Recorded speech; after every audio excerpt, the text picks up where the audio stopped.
जय हिंद साथियों, सरकार ने पैसे बचाने के लिए सेना भर्ती में टीओडी सिस्टम लागू कर दिया है। सरकार का मानना है कि सैनिकों की पेंशन और वेतन पर रक्षा बजट का एक बहुत बड़ा हिस्सा खर्च हो जाता है। इसलिए अब सेना में 4 साल के लिए जवानों की भर्ती होगी और 4 साल बाद उन जवानों को घर भेज दिया जाएगा। ऐसे में इन जवानों को सिर्फ 4 साल ही सरकार को वेतन देना पड़ेगा। इनको पेंशन भी नहीं दी जाएगी। साथ ही अन्य लाभ जो अभी तक एक सैनिक को मिलते रहे हैं वो लाभ भी इन सैनिकों को नहीं दिए जाएंगे।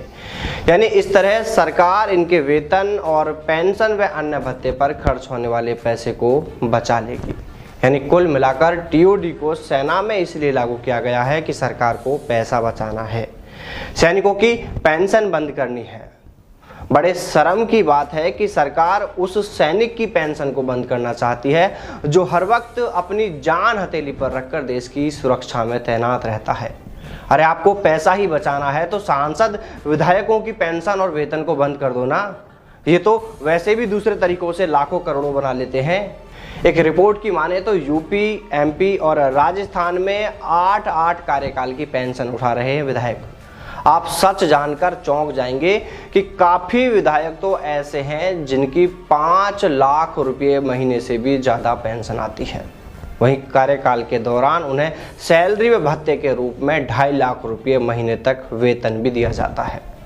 आप ये मानकर चलें कि 1 लाख रुपये से कम तो किसी भी विधायक की सैलरी नहीं है।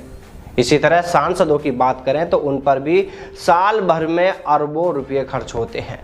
ये रिपोर्ट जो आप देख रहे हैं 4 साल पहले यानी 2018 की है।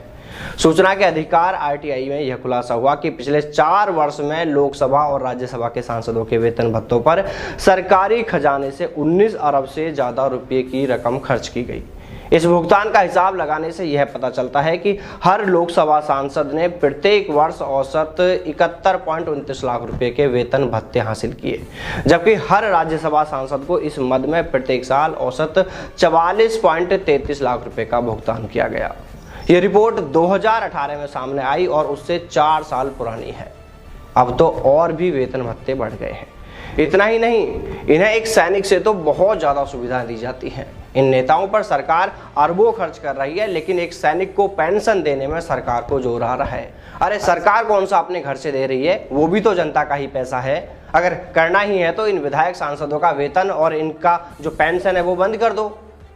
हम सभी देशवासियों से कहना चाहेंगे कि आज सिर्फ वो युवा ही नहीं जो सेना भर्ती में जाना चाहते हैं, बल्कि देश के हर नागरिक को आगे आकर बोलना चाहिए, क्योंकि यह हमारी सुरक्षा का मामला है, देश की रक्षा का मामला है। सरकार पावर में है तो इसका मतलब ये तो नहीं है कि उसके जो मन में आएगा वो थोप देगी। नहीं, बिल्कुल भी नहीं। जिस तरह कृषि कानूनों को लेकर किसानों ने एकजुटता दिखाई, अब वक्त आ गया है कि देश के हर व्यक्ति को इन युवाओं के साथ खड़े होकर इस टीओडी के खिलाफ आवाज उठानी चाहिए। उन तमाम एकेडमी संचालकों को भी इन युवाओं के साथ आकर उनका हौसला बढ़ाना चाहिए, क्योंकि टीओडी किसी भी एंगल से देश और सेना के हित में नहीं है, तो फिर वो युवाओं के हित में कैसे हो सकती है। अरे 4 साल में क्या कर लोगे आप? 1 साल तो इनकी छुट्टी हो गई, 6 महीने की ट्रेनिंग हो गई, बचा 2.5 साल, उसमें क्या कर लेंगे? ये युवा कोई मशीन या रोबोट थोड़ी है कि रिमोट का बटन दबाया और जो चाहे वो काम करा लिया। सेना से रिटायर्ड उच्च अधिकारी जो इसका खुला विरोध कर रहे हैं, क्या वो यूं ही इसका विरोध कर रहे हैं? अरे उन्हें पता है कि 4 साल में कुछ भी नहीं होता है। क्या 6 महीने की ट्रेनिंग के बाद एक जवान को LAC, LOC, जम्मू कश्मीर जैसे एरिया में उनकी तैनाती कर पाएंगे? अगर वॉर होती है तो वो फ्रंट लाइन में शामिल अगर हो जाते हैं तो क्या उस स्थिति में वो वहां पर सही निर्णय लेने के लिए उनके पास उचित अनुभव होगा? नहीं, कभी नहीं। लेकिन सरकार की ये पैसा बचाओ नीति के चलते एक दिन देश को बड़ा खामियाजा, बड़ा नुकसान उठाना पड़ सकता है। इसलिए मैं व्यक्तिगत तौर पर भी इस टीओडी योजना का विरोध करता हूं और आप सभी से यह कहता हूं कि आप समय रहते इसके सच को जान लो और इसका पुरजोर तरीके से विरोध करो।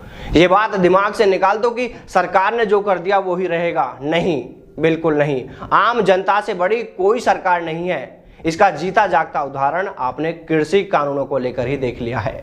इसलिए समय रहते इस टीओडी का विरोध करें। अगर आज आप अपने हकों के लिए नहीं बोले, अपने हकों के लिए आज आपने आवाज नहीं उठाई, तो फिर सरकार जो मनवाएगा वो आप पर थोपती रहेगी और आप यूं ही हाथ पर हाथ धरे देखते रह जाएंगे। तो चलिए साथियों, फिर मिलते हैं सेना भर्ती से जुड़ी किसी नई अपडेट के साथ। तब तक सावधान रहें, दलालों से दूर रहें। अपना और अपनों का ख्याल रखिएगा। जय हिंद, जय भारत, वंदे मातरम।